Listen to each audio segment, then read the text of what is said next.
Okay guys, today what I'm going to show and I'm going to share with you guys would be if you actually have done a tumbler engraving onto a tumbler where you screwed up and you try to salvage the tumbler.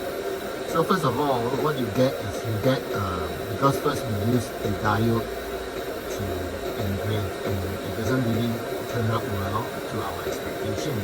So what we do is we actually try to remove all the marking, and it's best that we actually try to remove the marking as what you can be able to see.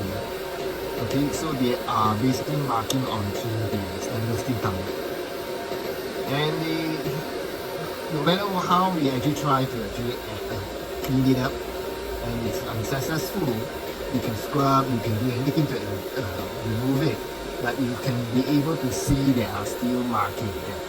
Okay, they are still marking. So I am now using the IR to clean up the marking of it.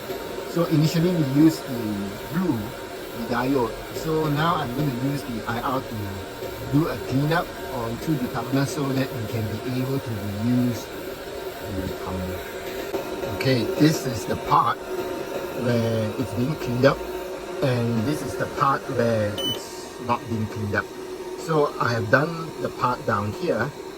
Alright, so now it's really cleaned up. You can be able to see, okay, the marking here, and it's really clean. Okay, so I'm going to run the same process, but it's on the bottom. Then after that we can be able to see the real thing after it's been cleaned up. Okay, so it's been done. So let's take a look at the results. Alright, so it's pretty cleaned up.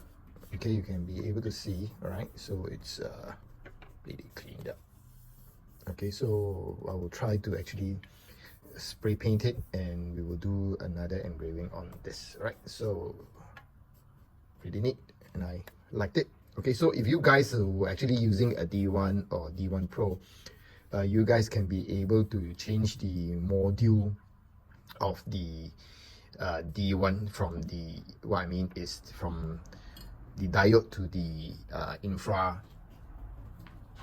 And just to show you guys, so you guys need to change this on your D1 Pro to be able to use it, right? So this is the IR for the D1 Pro. Okay, so if you guys who actually having the D1 Pro, you can actually make use of your IR module to be able to do the same job as the F1. Right, so I'll see you in the next one.